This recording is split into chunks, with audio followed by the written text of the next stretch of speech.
আহ, ধর্ষণের ঘটনা বেড়েছে, নারীকে ইফটিজিং করার পরে তাকে আবার ফুলের মালা দিয়ে হাতে কোরআন ধরিয়ে তাকে একরকম সংবর্ধনা দেওয়া হচ্ছে, থানায় গিয়ে তাকে আটক কেন করা হলো এই জন্য তাকে হুমকি ধামকি দেওয়া হচ্ছে। আহ, আবার মানে কোথাও কোথাও নারীরা একদম মব ভায়োলেন্সের শিকারও হচ্ছেন। আমি আসলে আপনাদের কাছে দুজনের কাছেই আজকে প্রথম এই বিষয়টি নিয়ে জানতে চাই যে এরকম পরিস্থিতি এখন বাড়লো কেন, বেড়েছে কিনা সেই মন্তব্যটা আগে শুনি, এবং কেন বাড়লো, যদি বেড়ে থাকে কেন বাড়লো, বা যেই পরিস্থিতি কেন সেরকম। আমি আলাউদ্দিন আপনার কাছ থেকে আগে শুরু করি, আপনারা নতুন দল গঠন করেছেন, আপনারা এটাকে কিভাবে দেখছেন? হ্যাঁ, ধন্যবাদ। আপনার মাধ্যমে আপনার দর্শকদেরও ধন্যবাদ জানাতে চাই। মূলত বাংলাদেশে গণঅভ্যুত্থানের পর আইন শৃঙ্খলা পরিস্থিতি একেবারেই ভেঙে পড়েছিল। আমরা গত 6 থেকে 7 মাসে দেখেছি কিছুটা উত্তরণের পথে, এবং বাংলাদেশের আইন শৃঙ্খলা নিয়ন্ত্রণকারী যে প্রতিষ্ঠানগুলো, ল এনফোর্সিং এজেন্সিগুলো, তারা ধীরে ধীরে তাদের মরালস ফিরে পাচ্ছে এবং এগুলো পুনর্গঠনের কাজ চলমান। এই সময়ে আমরা যা দেখতে পাচ্ছি যে আহ, সামাজিক বিভিন্ন অপরাধের মাত্রা কিছুটা বেড়েছে, এবং সেই অপরাধের সাথে নারীর প্রতি যে সহিংসতারও কিছু ঘটনা এখন পরিলক্ষিত হচ্ছে। বিশেষত যে ইভটিজিং এর ঘটনাটি আপনি সামনে নিয়ে আসলেন, সেটি যেটা ঘটেছে ঢাকা বিশ্ববিদ্যালয়ের মতো একটি এলাকায়, এবং স্বাভাবিকভাবে সেখানে তৌহিদি জনতা নাম দিয়ে একটা শ্রেণী আবার আবার থানায় গিয়ে তাদেরকে ছাড়িয়ে নিয়ে আসা এবং বীরোচিত সংবর্ধনার বিষয়টি সত্যিকার অর্থে এটা নিন্দনীয়, এবং আমি এটাকে মনে করছি যে এটা অতি উৎসাহী যেই মানুষগুলোর কারণে এটা ঘটছে।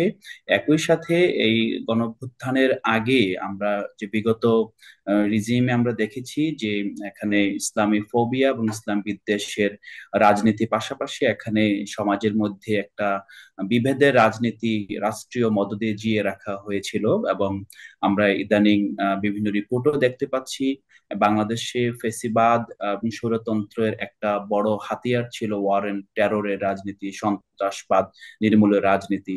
তো সেটার কারণে আমরা দেখেছি দীর্ঘদিন ধরে একটা গ্রুপ এখানে সামহাও তারা সাপ্রেসড ফিল করেছে, এবং তারা বিভিন্নভাবে নির্যাতিত হয়েছে, জেল জুলুমের শিকার হয়েছে।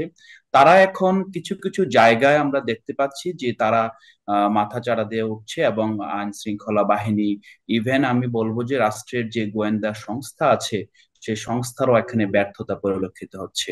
তো আমি এই বিষয়টির নিন্দা জানাই। একই সাথে আমরা জাতীয় নাগরিক পার্টি, আমরা যেই নতুন রাজনৈতিক দল গঠন করেছি, আপনি নিশ্চয়ই দেখেছেন যে আমাদের রাজনৈতিক দলের শীর্ষ নেতৃত্ব এবং নীতি নির্ধারণে বাংলাদেশে এযাবৎকালের প্রতিটা যে রাজনৈতিক যে শক্তি আছে, সবগুলো শক্তির কাছে দৃষ্টান্ত হিসেবে অর্গানিক্যালি, কোনো পারিবারিক না, অর্গানিক্যালি রাজপথে বিশ্ববিদ্যালয়ের গণ্ডিতে বেড়ে ওঠা নারীরা রাজনৈতিক নেতৃত্বে প্রথমবারের মতো এসেছে। এই প্রেক্ষাপটে আমরা জাতীয় নাগরিক পার্টি থেকে এই ধরনের ঘটনাগুলো নিন্দা জানাই এবং সরকারকে অবিলম্বে পদক্ষেপ নেওয়ার জন্য আহ্বান জানাচ্ছি। আজকে জাতীয় নারী দিবস উপলক্ষে বিকেল 4টায় জাতীয় জাদুঘরের সামনে আমরা বিক্ষোভ করেছি, এবং সরকারকে আমরা আলটিমেটাম দিয়েছি, আপনারা যত দ্রুত সম্ভব এই ধরনের ঘটনার পুনরাবৃত্তি পরিহার করুন, এবং সার্বিক যে আইন শৃঙ্খলার পরিস্থিতি সেটাকে স্বাভাবিক করার ক্ষেত্রে জি, ভূমিকা জি, পালন করুন। সেই আহ্বান আপনারা জানিয়েছেন, কিন্তু সরকার তো, যেমন আমরা ডক্টর ইউনূসকে বললাম অপরাধ বাড়েনি, তার কাছে যে হিসাব সেই হিসাব বলছে অপরাধ তো বাড়েনি। হুম। এবং ধরুন এই যে নারীদের প্রতি সহিংসতা বা ইভটিজিং এর যে ঘটনাটা, থানায় গিয়ে মানে একদল দেখলাম আমরা দাড়ি টুপিওয়ালা মানুষ, তারা গিয়ে হুমকি ধামকি দিচ্ছেন পুলিশদেরকে, পুলিশ মোটামুটি নিষ্ক্রিয় এখানে।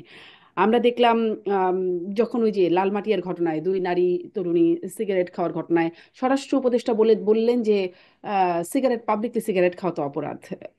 মানে তাতে কি মনে হচ্ছে সরকারের টোনটা আসলে এগুলোকে দমন করার মতো? না, এখানে আলাউদ্দিন একটা মোহাম্মদ, আপনার কাছ বিষয়। থেকে ছোট্ট করে শুনে আমি একই বিষয়ে শেখ রবিউল আলমের কাছেও যাব।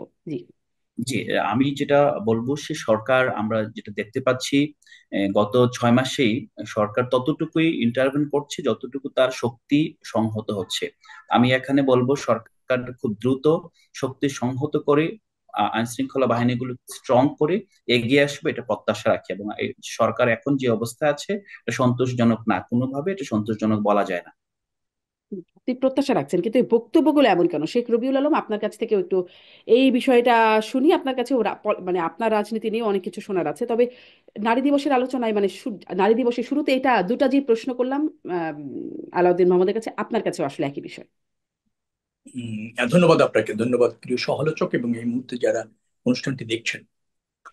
নারী দিবস তো পালন হলো, ভালোভাবেই হলো। রাষ্ট্রীয়ভাবে রাজনৈতিক দলগুলিও পালন করেছে, সামাজিক সংস্থাগুলিও পালন করেছে, সামাজিক সংগঠনগুলিও পালন করেছে।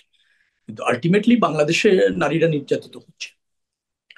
অপরাধের পরিমাণ বেড়েছে কিনা সেটা সে বিতর্কে যাব না, তবে অপরাধীরা আইন হাতে তুলে নিচ্ছে এবং ধরেন তারা পার পেয়ে যাচ্ছে, মব জাস্টিস আছে। ইচ্ছা অনিচ্ছার যে স্বাধীনতা, সেটা মানুষ আইনের পেরিফেরির বাইরে গিয়ে, আইনের বাধ্যবাধকতার বাইরে গিয়ে নিজের মতো করে ভাবছে এবং করার চেষ্টা করছে। তো সেটার তো অনেকগুলি দৃষ্টান্ত আছে, অতি সম্প্রতি ঘটেছে। ধর্ষণ বলেন, নারীকে অ্যাসল্ট বলেন, তারপর মব জাস্টিসের ফলে যে কোনো একটা জায়গায় গিয়ে কর্তৃত্ব দেখানো, শক্তি দেখানো, এবং আইন শৃঙ্খলা রক্ষাকারী বাহিনী কোনো সময় নিরুপায়, কোনো সময় নীরব, এরকম তো আমরা দেখছি আর কি। একটা বিশৃঙ্খল পরিবেশ বিরাজ করছে। একটা ধরেন সরকারের মনোসংযোগে ঘাটতি আছে, সমন্বয় সমন্বিতভাবে অপরাধ দমনের ক্ষেত্রে সফল আমি বলবো না, ব্যর্থ হয়েছে, এবং জনগণ অনিরাপদ আছে। এবং এই ঘটনা কিন্তু নিয়ন্ত্রণ করা যাচ্ছে না, বিচ্ছিন্নভাবে বাংলাদেশের সব জায়গায় ঘটছে। তো দায় সরকারের আছে, এবং সরকার সে থেকে উত্তরণের জন্য আইন শৃঙ্খলা ঠিক পরিস্থিতি রবিউল বলেন, আলম, নারী দায় আছে নির্যাতন বলেন। সরকারের। সবসময় আমরা যাই ঘটুক, সরকারের যে সরকার দায়িত্বে থাকে সরকারের একটা দায় থাকে। কিন্তু আপনি বলছেন সরকার ব্যর্থ হয়েছে। এখানে একটা প্রশ্ন আমার, যে সরকার কি আসলে ব্যর্থ হচ্ছে, নাকি সরকার আসলে ঠিক চাচ্ছে কি এগুলো দমন করতে? আমি আসলে যে টোনটার কথা জিজ্ঞাসা করছিলাম, সেই টোনটা কি আসলে কখনো কখনো যেন মনে হয় যে সরকার কি আসলে চাচ্ছে কিনা। আপনার কি মনে হয়? কারণ এই যে আসলে সিগারেট, পাবলিকলি সিগারেট খাওয়া তো অপরাধ। মানে মব ভায়োলেন্সের ঘটনায় স্বরাষ্ট্র উপদেষ্টা এরকম একটা বক্তব্য দিচ্ছেন। পুলিশকে, পুলিশ কেন যখন তৌহিদি জনতা নামে থানার মধ্যে গিয়ে কেউ তাকে চুরির মামলা দাও, তাকে ডিফামেশনের মামলা দাও, কি মামলা দেবে সেটা নিয়ে আলোচনা হচ্ছে, পুলিশকে হুমকি ধামকি দিচ্ছে, নিষ্ক্রিয় থাকতে হচ্ছে কেন? আমার কিছু মনে হয়েছে যে আইন শৃঙ্খলা রক্ষাকারী বাহিনী সরকারের নির্দেশ হয়তো পাচ্ছে, কিন্তু সরকার কি চাচ্ছে সে ব্যাপারে তারা সন্দিহান থাকছে কোনো কোনো সময়। কারণ সরকার এখনো পর্যন্ত রাষ্ট্রটিকে জনকল্যাণের রাষ্ট্র বা জনগণের স্বার্থ, জনগণের অধিকার সবার ঊর্ধ্বে এভাবে ফাংশন করার ক্ষেত্রে সরকার কিছুটা হলেও কিংকর্তব্য বিমূঢ় হয়েছে।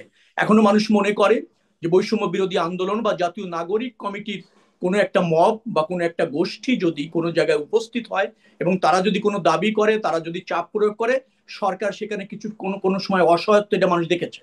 যার ফলে প্রশাসনও কিন্তু সরকারের আদেশ নির্দেশ পালনের করবার ক্ষেত্রে কখনো কখনো দ্বিধাদ্বন্দ্বে ভুগছে, মনে করছে যে এই ঘটনার সাথে সরকার কি সমর্থন করে কিনা, অথবা সরকার বিষয়টাকে কিভাবে দেখবে যদি জাতীয় নাগরিক কমিটি হয়, যদি বৈষম্য বিরোধী আন্দোলন হয়, অথবা যত তৌহিদি জনতা হয়, অথবা যদি সংঘবদ্ধ অনেক জনতা হয়ে কাউকে ট্যাগ লাগিয়ে দেয়, তখন সরকার সেটাকে কিভাবে দেখবে। এ বিষয়ে আমার কাছে মনে হয় যে আইন শৃঙ্খলা রক্ষাকারী বাহিনীর কোনো কোনো সময়ে তারা দ্বিধাগ্রস্ত থাকে। এক, দ্বিতীয়টা হচ্ছে যে আচ্ছা, সরকার আমি চাইছে কিনা, আরেকটু আপনি এই যেটা এই এক বলেছেন। নম্বরের মধ্যে জনাব রবিউল আলম একটু প্রশ্ন করি, যে ঠিক আছে, বৈষম্য বিরোধী ছাত্র আন্দোলন বা এখন যেটি নাগরিক জাতীয় নাগরিক পার্টি, তারা অভ্যুত্থানের লিড দিয়েছে, যার কারণে তাদের একটা ব্যাপার আছে, সেটা আমি হয়তো আলাউদ্দিন মোহাম্মদ আপনার কাছে জিজ্ঞাসা করব। কিন্তু তৌহিদি জনতার ব্যাপারে ছাড় কেন? মানে তৌহিদি জনতার একটা ব্যানার নিয়ে দাঁড়িয়ে গেলেই তাদের প্রতি একটা ছাড় দেওয়ার মনোভাবটা কেন? আপনি বলছিলেন যে বৈষম্য বিরোধী হোক বা তৌহিদি জনতা হোক, তখন একটা দ্বিধাদ্বন্দ্ব হয়ে যায় কেন, এটা বলেন তো। না, এর কারণ রয়েছে। কারণ হচ্ছে কি, যে ধরুন একটা সফল গণ অভ্যুত্থান হয়েছে, সেই গণ অভ্যুত্থানের পরে এইটা তো ছাত্র জনতা সব শ্রেণী পেশার মানুষের গণ অভ্যুত্থান। রাজনৈতিক দলগুলিকে কোনো কোনো সময় চিহ্নিত করে তাদের উপর দায় চাপানো যায়, কিন্তু তৌহিদ জনতা এমন একটা শব্দ, সেটাকে চিহ্নিত করে দায় চাপানো যায় না কোনো কোনো সময়, এটা মনে করে তারা কোনো কোনো সময়। আপনার একটা, যেহেতু ছাত্ররাই তো বলছে ছাত্র জনতার সরকার অথবা ছাত্র জনতার সফল আন্দোলন, তো এই ছাত্র জনতার নামে তো একটা সুবিধাভোগী গোষ্ঠী তৌহিদ জনতা বলবে বা অন্য কিছু বলে চাপ প্রয়োগ করতে চাইবে দুর্বৃত্তরা বা সুবিধাভোগী গোষ্ঠী বা স্বার্থন্বেষী মহল। তো সেটা চিহ্নিত করে তাদের বিরুদ্ধে দৃঢ় অবস্থান নেওয়া আইন শৃঙ্খলা রক্ষাকারী বাহিনীর দায়িত্ব। কিন্তু আমি আবারও বলতে চাই, সরকার হয়তো চাইছে যে তারা সফল হোক, আইন শৃঙ্খলা নিয়ন্ত্রণে থাকুক, কিন্তু নিয়ন্ত্রণ করবার জন্য যে দৃঢ় অবস্থান, যে স্পষ্ট অবস্থান জানান দেওয়া দরকার, যে ধরেন আইন শৃঙ্খলা পরিস্থিতির অবনতি কোনোভাবে মানা হবে না, সরকার সহ্য করবে না, এবং কোন গোষ্ঠী তার আইন শৃঙ্খলা পরিস্থিতি নিয়ন্ত্রণ করতে পারবে না এবং আইন হাতে তুলে নিতে পারবে না। এই ব্যাপারে সরকার সুদৃঢ় কোনো মেসেজ যতটুকু আছে সেটা সুদৃঢ় বলে আমার কাছে মনে হয়নি। আপনার সেখানে কাছে কোনো এক কোনো লাইনে জায়গায় জিজ্ঞাসা, স্পষ্টতা এক লাইনে রয়েছে। উত্তর চাই। সরকার ব্যর্থতা, পারছে না, নাকি সরকার আসলে চাচ্ছেই না ঠিক মতো? না, চাচ্ছে না আমি তা বলবো না, তবে সরকার যা করণীয় পরিস্থিতিতে সেটা করতে ব্যর্থ হচ্ছে, এটা স্পষ্ট এবং এটা ধরেন প্রতিষ্ঠিত।